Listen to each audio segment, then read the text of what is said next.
कैसे एंकर थे? आपके एंकर होने पे सवाल ये निशान है कि मैं इसमें जो है जज बनूंगा, मैं बहुत बड़ा मुंसिफ हूँ।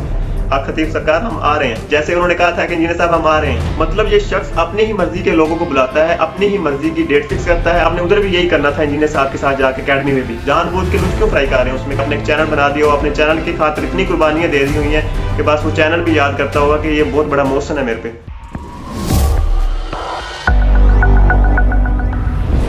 अस्सलाम वालेकुम, अल्लाहुम्मा सल्ली अला मुहम्मदिन व अला आलि मुहम्मद। मेरा नाम है राना अरबाब और आप देख रहे हैं रिबटल यूट्यूब चैनल। आज की वीडियो में बात करेंगे कि ऐसे शरीफुल नफ्स, पुरशाइस्ता और एक उम्दा इंसान जो कि किसी ज़माने में हुआ करते थे, अब वो शायद चेंज हो गए इस मामले में, और वो ऐसे ज़हीन शख्स हैं कि उनको बस थोड़ा सा मवाद मिलना चाहिए कि हाँ ये ट्रेंड बन सकता है, तो उसको वो ट्रेंडिंग में ले आते हैं और अपना कंटेंट निकालते हैं, उसमें बहुत सारी चीज़ें इस तरह करते हैं। उनका जो मेन काम है वो दूसरों के कामों में टांग अड़ाना है और एक फुफ्फो का किरदार अदा करना है। जैसा कि आप लोग जानते हैं कि उन्होंने जेलम अकेडमी में 26 नवंबर का जो ड्रामा क्रिएट किया था, उस हवाले से भी उन्होंने बगैर किसी शरायत-ओ-ज़वाबित के इंजीनियर साहब के वो ठिकाने में पहुंच गए थे, उनकी अकेडमी पहुंच गए थे। मतलब ये शख्स अपनी ही मर्जी के लोगों को बुलाता है, अपनी ही मर्जी की डेट फिक्स करता है, अपनी ही मर्जी के जो है वो उन्वान रात रखता है, अपनी ही मर्जी के वो जो टॉपिक्स हैं वो रखता है, और वो फिर अपनी ही मर्जी से वो इंजीनियर साहब के जो है अकेडमी पहुंचता है और फिर बाहर खड़ा होकर कहता है जी आए बाहर मुनाजरा करें। तो ये कोई तरीकाकार नहीं होता है। एक अच्छे एंकर का काम ये है कि वो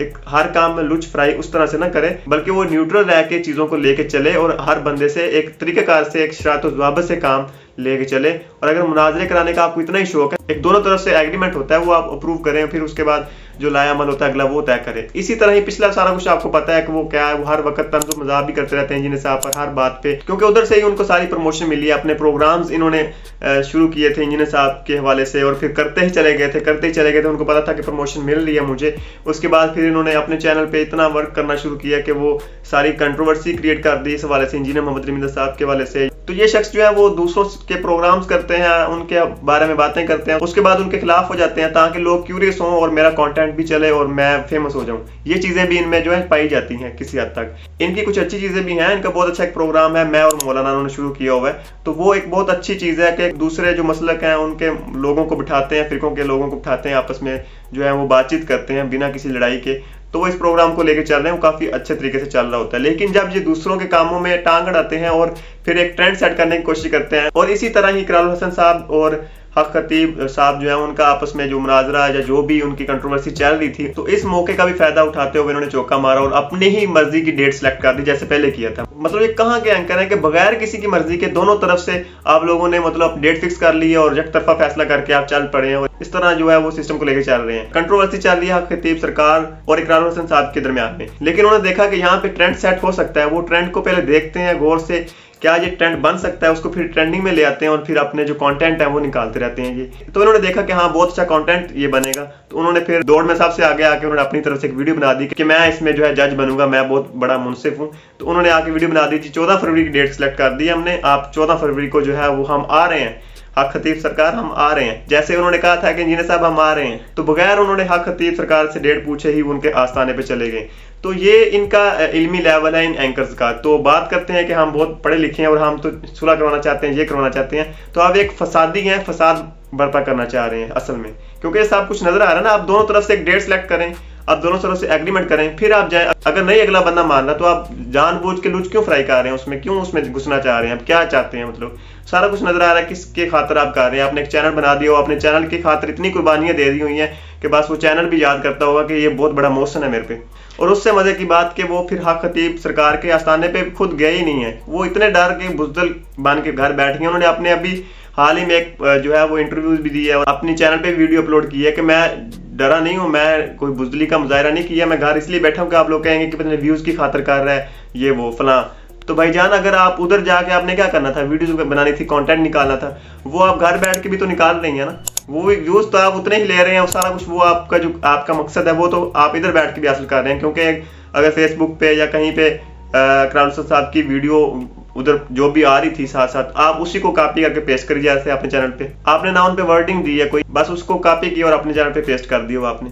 तो बात तो एक ही होगी, आप जाते ना जाते, बात तो एक थी जो कंटेंट वाला मकसद है। तो बाकी आपका ये मकसद था, हाँ ये इंजीनियर साहब जो है वो नरम रवैया रखते हैं, वो इस तरह के मतलब लड़ाई झगड़े या इस तरह के फसादात से पाक हैं। तो आपको पता था कि इंजीनियर साहब ने तो कुछ करना नहीं है, तो इसलिए आप उधर जाकर बढ़िया शौकियां मारे थे, लेकिन इधर आप मार नहीं सकते थे। आपको पता था कि वो चेले जो उनके हैं वो आपको धो डालेंगे। जिस तरह इकरार हुसैन साहब के साथ वो काफी मुश्किलात उनको पेश आई, वो उधर गए हैं। तो आपने जो उम्मीद इससे भी ज्यादा लगाई हुई थी कि शायद कुछ और हो सकता था, तो इसलिए आप घर बैठे थे। असल चीज ये, आपको कंटेंट सारा कुछ तो निकाल रहे हैं आप, वो तो कोई मसला नहीं है। आप व्यूज की खातिर जो भी कर रहे हैं वो अभी आप चैनल पे देखें, आपकी जो टॉप की वीडियो है वो बन चुकी हुई है। आपने जो इस पे वीडियो जो है कॉपी पेस्ट की है या इस पे वीडियो बनाई है इस कंट्रोवर्सी में खतीब और इकरार हुसैन साहब की, वो आपके चैनल में सबसे टॉप की वीडियो बन चुकी है, सबसे ज्यादा व्यूज वीडियो पे आ चुके होंगे। वो मकसद आपका पूरा हो गया। लेकिन आपका ये डर था कि शायद वो जो चेले हैं वो मुझे धो न डालें, मुझे पता नहीं क्या कर देंगे। आपने ना जाकर बहुत बुजली का मुजाहरा किया, क्योंकि आपको पता था कि वहाँ कुछ भी हो सकता है, तो इसलिए आप घर बैठे हैं। और आपने हक खतीब सरकार की एक पॉडकास्ट भी रिकॉर्ड करवाई है, उस पर बड़े उन्होंने आपने तारीफ के पुल बांधे उनकी करामात, आपने कहा कि बड़ी करामातें हैं, ये है वो है। और बाद में फिर वही चीज के आप पहले प्रोग्राम्स करते हैं फिर उनके खिलाफ हो जाते हैं। खिलाफ भी नहीं होते, आप बस कंटेंट निकालना चाहते हैं, चाहे वो खिलाफ होके निकले, साथ में मिलके निकले। अभी भी वो आप अनबाइस्ड रहना चाह रहे हैं, लेकिन अनबाइस्ड रहने की कोशिश कर रहे हैं, लेकिन फिर भी आप एक तरफ गिर रहे हैं। तो इसलिए आपसे गुजारिश है कि आप किसी काम में खामखा किसी बगैर किसी स्ट्रेटजी अपनाए ना घुसा करें। आपको जो है आप बहुत एक नफीस एंकर हैं, आपको इस चीज का फायदा उठाना चाहिए और अच्छी चीजें जो है आवाम तक लेके आनी चाहिए, ना कि किसी कंट्रोवर्सी का शिकार बनना चाहिए।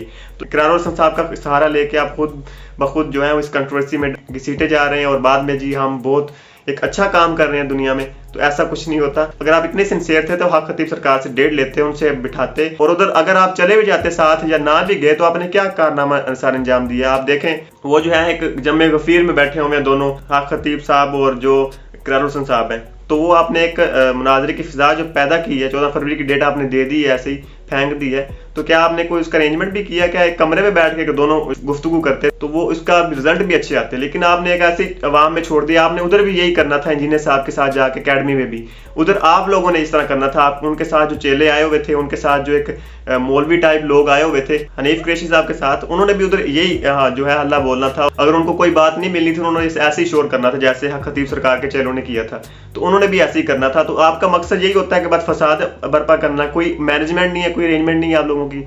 तो उधर भी अगर आपको बहुत शौक था तो उधर भी डेट फिक्स करवाते, कमरे में बैठ के दोनों आपस में गुफ्तगू करते, कोई किसी का चेला ना होता उधर, ताकि वो शोर शराबा दरमियान में ना होता। इंजीनियर साहब का भी यही मौका होता है काम में कि ये जो मौलवी होते हैं ना बाद में लुत्फ फ्राई करते हैं, अपने खाम खा लुकमे देते हैं, तो वो काम खराब करते हैं हमेशा। जब दो बंदे की बात हो रही होती है तीसरे बंदे को काम नहीं होता।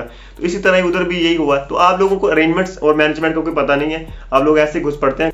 कैसे एंकर्स है, आपके एंकर्स होने पे सवालिया निशान है। तो आप लोग अभी भी पेशेंट गोइयां कर रहे हैं कि फ्यूचर में हमने ये भी कर देना, ये भी करना, अभी और बड़े काम बाकी हैं, ये करने वो करने। तो आप इस तरह करेंगे तो भाई आप रहने दें, ना ही करें। तो खैर अल्लाह ताला हिदायत दे आप लोगों को भी और हमें भी कि इन चीज़ों से आवाम को पागल ना बनाएं और एक अच्छे तरीके से चीज़ों को लेकर चलें। चाहे आपको मुनाजरे का शौक है, लेकिन एक तरीका कार अपनाएं। तो इंशाल्लाह मिलते हैं नेक्स्ट वीडियो में। अल्लाह हाफिज़।